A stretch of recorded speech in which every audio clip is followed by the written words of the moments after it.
Good morning, everybody. Good morning, good morning, good morning. It's Sunday again. Jeremy Kelly, what's up? It is Sunday. I woke up this morning, man, ready to go to church and excited about the day. This is one of my favorite parts, watching everybody. This is kind of like watching people's faces come in the lobby. Yep. When everybody's jumping on here for our pre-church hangout here. Ashley, Jenny Lindsay, Amber Adams, Sanchez. Hey, big shout out to Sanchez. Come on, congratulations. He is the Sanchez, help me out. Was it the Contemporary Artist of the Year? I think that's exactly what it was. Yeah. Sanchez, if I got that wrong, which was really cool. Sanchez was a part of a big awards show. It was supposed to have been in Atlanta this weekend. Yeah. And obviously because of COVID, all of those plans were changed. So it was all virtual. So you can actually go check out Sanchez Facebook page. There's a link there. Share the link, Sanchez. Maybe people can go to it. Yeah, to the link. I think at 59 minutes was Sanchez acceptance. And at like 4 minutes in, his music videos started off their show. And so the whole event was about an hour and a half long. I think Sanchez was up against like 5 other artists or something. But yeah, he got the Contemporary Artist of the Year. So big shout out to Sanchez. We're proud of him. Come on, Deborah Moore. Telling people about Jesus. That's awesome. That's what it's about. I have to be honest, Deborah. When I read that, I read God is out walking my dog. Like, I need to hear more about how that works. How you got God out walking your dog? That's awesome. That's pretty awesome. Pretty good to see you on here this morning, Scott McClendon. Man, we love you guys. Yeah. So it's been a fun week, Doss, as we've been prepping and preparing for lots of fun things coming up. We can talk about a few of these this morning. We've been working on the building a little more. We'll let you give an update. Had a meeting this week about the building. We've also been working toward September the 13th, getting back to church. That's all in person. Cannot wait, man. So excited. So that's going to be exciting. And on top of that, Doss, you're still here. There you sit. We see you. Yep. We hear you.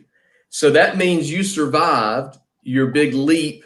I did. Top of a rock last week. Now, Facebook gave us some issue for online church. So we didn't get to interact with all the comments as this was happening.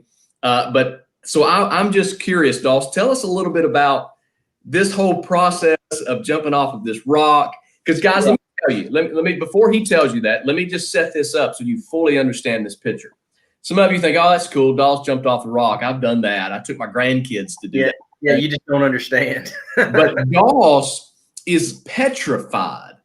I mean, literally, this is a true story. At Six Flags one year, little umbrella rides that just slowly go up and then slowly come down.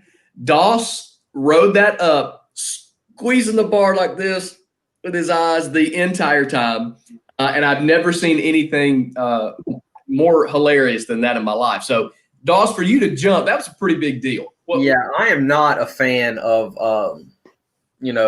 big physical risk in this world. I kind of like my life and would like to, see tomorrow. So, I don't really risk my life a lot on heights or things like that. So, as I was preparing the message for last week, I don't know why it made. I really have no clue why in the world I did it, but it was just this idea that popped into my head to illustrate one of the points, that last point of faith winning and faith over fear. And so that was the idea. We worked it all out. Robbie Odgers took us out. And the problem with it was I had already preached the message when we went out to the rock. So it was already done. And so when I climbed to the top of that rock, there really was no turning back. I had to do it. So it took me I don't know. I mean, I wasn't up there too long, 2 or 3 minutes maybe before I finally jumped. But it was a life flashing before my eyes moment. But turns out it was kind of fun. I'd do it again. Yeah, so I do have to give Doss props. Obviously, video never shows everything. But I think, Doss, you were not even up there as long as you thought you were. Doss came back off the mountain and said, what was that, like 10 minutes or something? It felt like an hour. I think it was really actually only about 3 minutes. I mean, 3 or 4 minutes that you were up there. But Sandy asked where the girly scream was. And I would like to say, I think Doss was just so brave.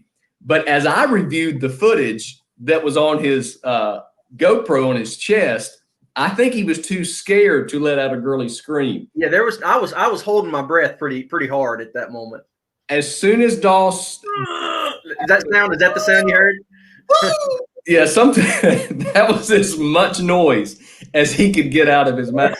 And then, obviously, so Doss jumped, and then Robbie Odgers decided to take a leap. You guys, I don't know, you probably couldn't tell that was Robbie up there, but it was Robbie Odgers. He's part of our Columbiana campus, and Robbie was a little nervous.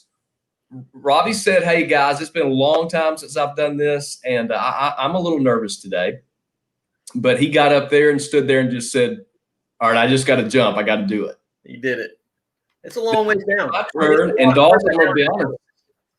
Do what? I said it looked a lot farther once you got up to the top of that rock. It was a little. This is true because I did this for our Geronimo series back in 2014 or 15, maybe somewhere in that ball. We need to replay that series. I hear people talking about that series more and more here lately, and I know that was kind of a nod back to the Geronimo series, doing something like that. But that was a really good series. If you've not seen that, you really need to go back and check out that series, especially really in this season that we've in. Maybe we'll schedule a special night to watch it Church Online, everybody together. We can watch our Geronimo series because it was a good series and it is timely right now in this season as well. Geronimo is all about overcoming our fears, and we all did something. So I did the rock jump back then, and I did it again this time with Doss. And I'm telling you, Doss, it took a little bit to come off the top of that rock. I mean, it really did. So it was high, but it was a lot of fun. I thought the message was great, a great word last week. A big shout out to Robbie Odgers for letting us use his pontoon boat for Doss to preach the message. Mike Nicholas, that was their very first visit, he said, was our Geronimo series. Man, that's incredible. How cool is that? Mike, it probably would have been a different series had you not have turned around and went home the first time you did attend Cultivate Church. I don't blame you, Mike. Oh man, yeah. So with that being said, it's a pretty great little segue there, Doss. So many of you I've learned watching online here with us before church have not even been a part of Cultivate Church. Many of you have been emailing us and asking about the church. When are we coming back? You're excited to come and visit or check us out. You're really interested in Cultivate. And so our story, we started in Thompson High School in 2012. And then we were there for 2 years. The school became its own city school system. We had 8 weeks that we had to go. That's how we ended up in the facility that we're in right now. At our Alabaster campus. It's been awesome. I mean, it's been a blessing to us, but everybody knows, it's no secret, our location and some of the surroundings, you wouldn't just typically just pull off the road, Doss, and come out. Well, first of all, you wouldn't know to turn off the road many times because you just can't find it without a good road sign if you've never been there. But yeah, the Lord, we thought when we were moving into that facility back at the end of 2013, we, honest to God, there were moments where we thought, well, it's been a good run.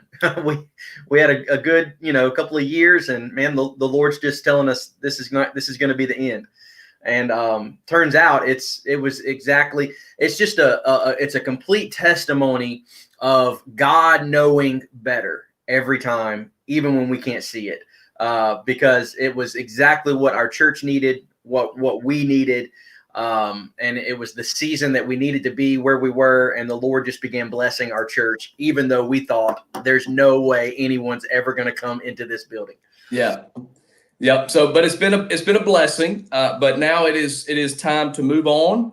We have signed off. We have signatures on the papers. Work is being done on the old Foodland building in partnership with Crunch Fitness. I noticed this week Crunch has already got a big banner that's up there that says you can join for as little as $9.95. Cultivate, we're getting our banner worked on right now to get up on the building. We were holding off a little bit just for city approvals and things like that. Crunch went ahead and got excited and jumped a little bit, which is okay. It's fine. It's on them.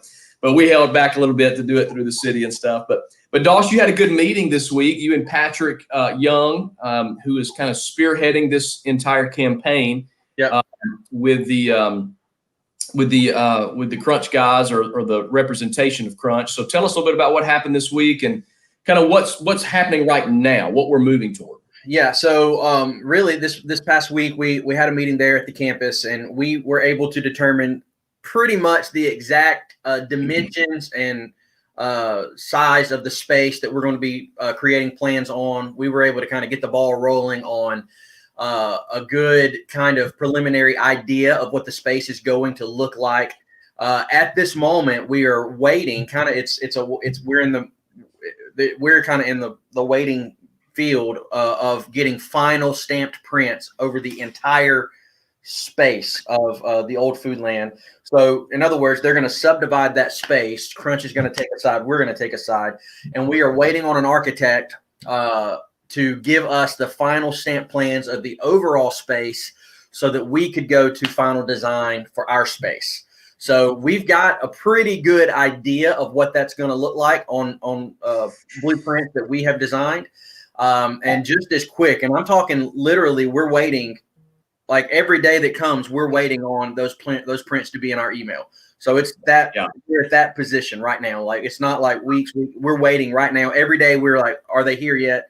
And we will go to design and get our stamped approval. And literally in the next couple of weeks are supposed to be beginning demo and build out. So that's exciting. We're really close to that being, you're going to start. What you will notice is they'll put a fence up around the space, a construction fencing area, safety and all that stuff going down. And you'll just begin to see construction going on pretty quickly.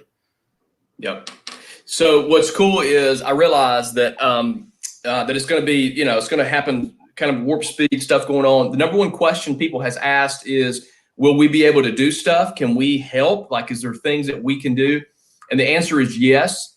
From the current plan and the prospects of what will happen is when they come in and start doing work, demo will come through. They'll prep the building for all the work to be done. Then contractors will come in, frame and sheetrock, and electricians will do the electrical, plumbers will do the plumbing. So we will basically be, Doss, kind of a box. We'll be ready. It'll be all formed, rooms and hallways and all those things together. And then we get to do a lot of things like paint and decorate, hang TVs, set up kids' church, and build our platforms and our sound booths, and all these cool things that are the fun stuff, the finishing touches to make it home. Those are all things that we're going to get to be a part of.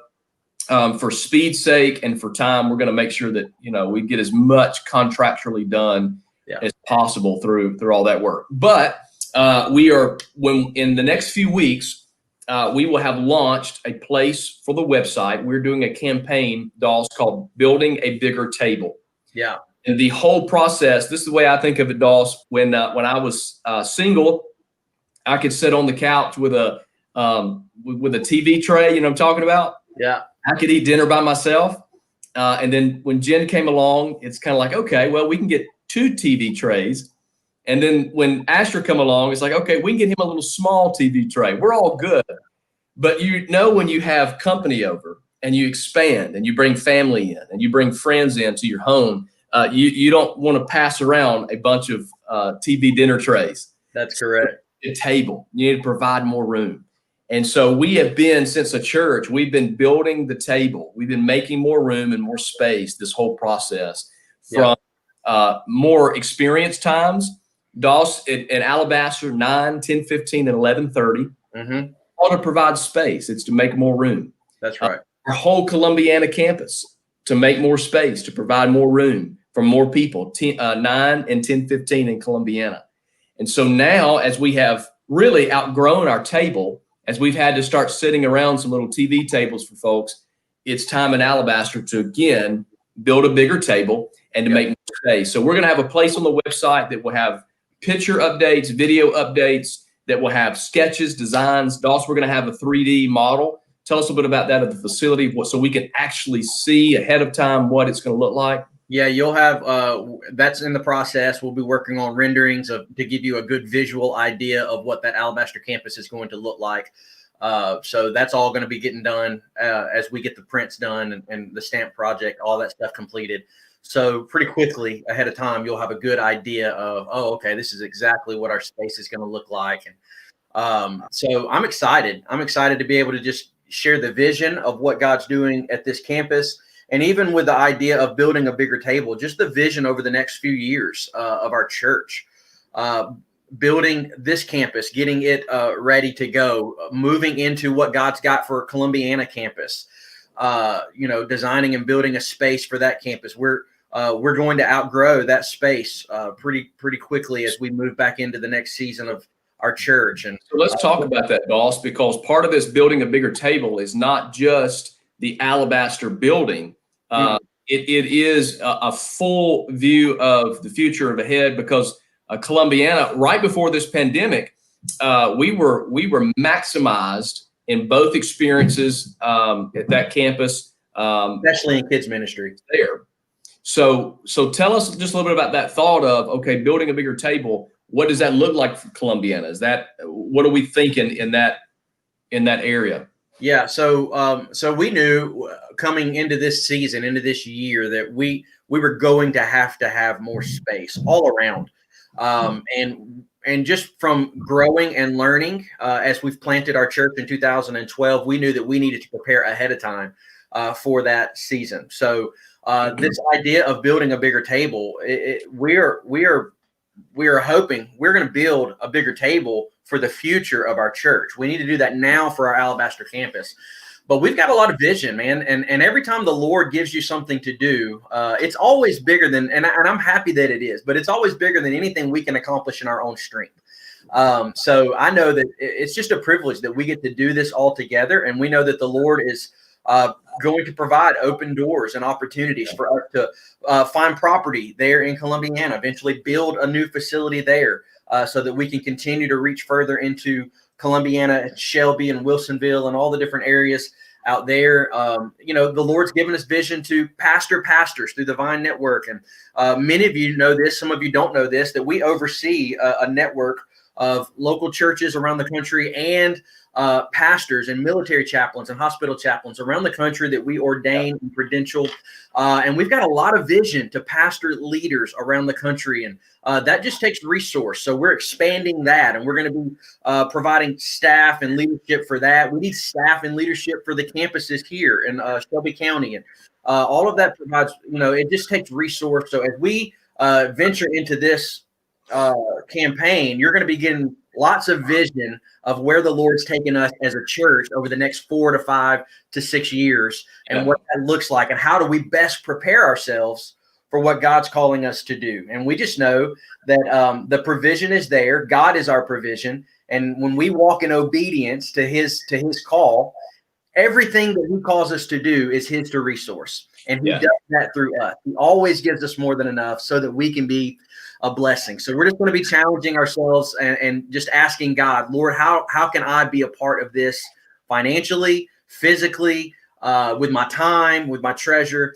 so that we can best position ourselves for the next 5 years as a church with an Alabaster campus and our Columbiana campus in world missions. Come on, God is doing incredible things. I saw Ethan on here just a moment ago, man. It's just incredible. The doors he's opening to love those that are disenfranchised, that are the least of these. And God's just given us opportunities, and we want to always be ready and available to step into those opportunities. I was talking to somebody this week, Brandon, we're talking about opportunities, and we talked about how opportunities are always small windows. They're never just massive doors that stay open forever. They're always, the best opportunities typically are kind of small windows that you need to be prepared and ready to walk through, or doors that you need to be prepared and ready to walk through when they present themselves. And part of us walking into this campaign is preparing ourselves enough financially as a church and positioning ourselves to take advantage of incredible opportunities as the Lord opens those doors. Yeah. Well, I love, there's a key thing that I think is worth reminding people, something you said.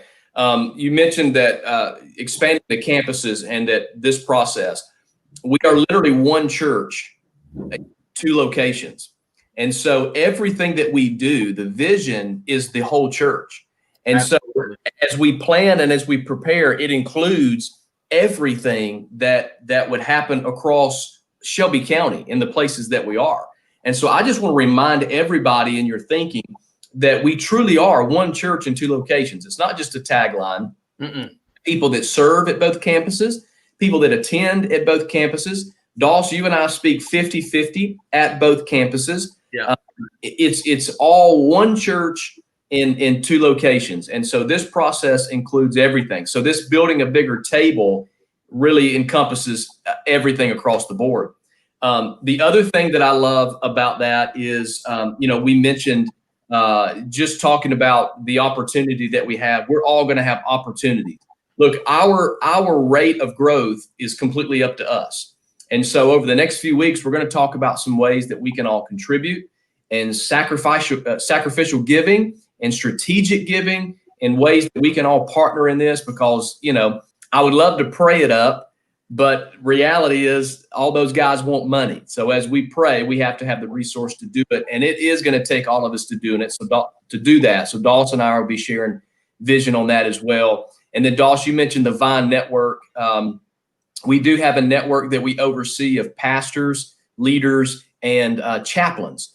Doss, just this couple of weeks ago, about 2 weeks ago, we mailed out about 33 different credential cards that went all across the world. Literally, these cards, we have a brand new chaplain that's with us that we endorse through the Vine Network.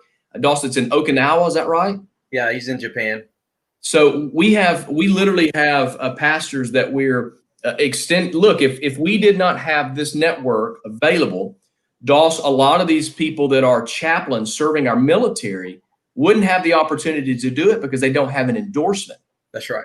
So our network is their endorsement. It's their covering that allows them to go and to serve our military as chaplains. And so, church, I want you to know that's an extension of who we are, of Cultivate. Cultivate is the home base for all of those things. Yeah. And so as we expand some of these things, these are all things that we want to lean into a little more.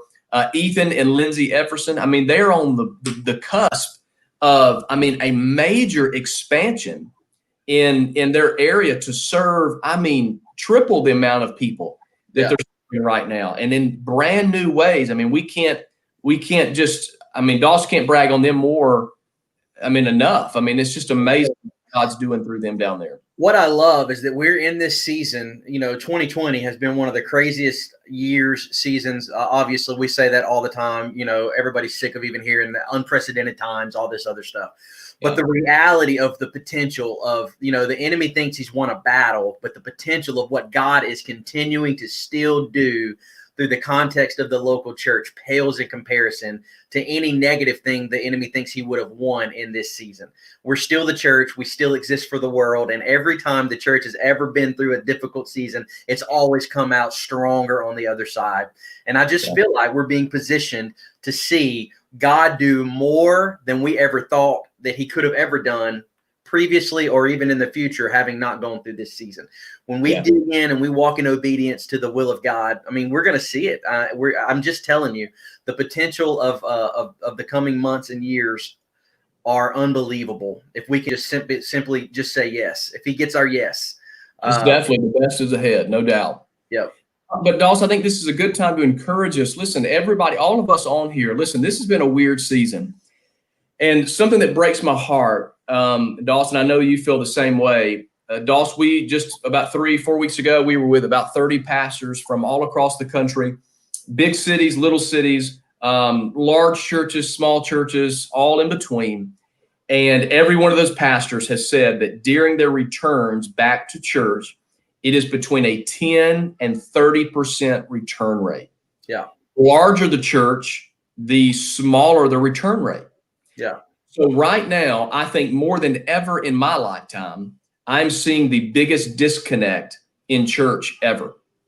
So I need us, all of us, to encourage people and remind people about the need of the local church, the place of the local church, of this family and this community. And so we were at about 30% return rate, Doss, across both campuses, our church. So we were in that 30% mark. So the best is ahead. It's exciting. It's going to be a fun time ahead of us. It's not something to miss. So I'm just encourage everybody. Just get yourself, look, you're out of the habits of doing what we normally do. Just get yourself up, dust yourself off, get ready. Because when we get back September 13th, it is full blast. So just get ready. 100%. And lean into community. Listen, the lack of a physical gathering over these months, we've said it over and over again that social distancing does not mean relational distancing. Yeah. And I know we say that, but you need to ask yourself the question, when's the last time that I've leaned into community? And that means via a text message or a phone call. If that's not been going on, if you haven't been intentional in those relationships, listen, that's on us. That's on me. That's on you to make sure that we're doing that, because we are the church and we can't forsake that. It's important. Community healing happens in the context of community. And I know this. Listen, there are people all over Shelby County who are hurting, who have deep wounds in this season. And I would say probably a lot of that is because the healing balm of community have been lacking. And that's just because we haven't been physical doesn't mean the community hasn't been available. And you need to make sure you're leaning into that. Well, hey guys, we are the countdown is rolling on Facebook, 10:30 sharp if you're watching on YouTube, 10:30 sharp if you're watching at cultivatechurchonline.church. Listen, we're not exactly sure what happened last week on Facebook, but we know some of you watched successfully. Some of you had problems.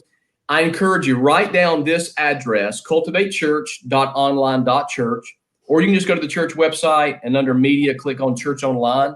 This is one of the best places to watch church online. Yep. So if you have any trouble, if Facebook gives you a problem this morning, just quickly jump off, go here, and you can watch church online right there. It'd be a great place to tune in this morning. I'm excited about today's message. It's going to be real good. The title is What's for Sale? We're talking about the greatest salesman of all. That's Satan this morning. So go share, go invite, go let somebody know. Let's get in church together. We love you guys. We love you.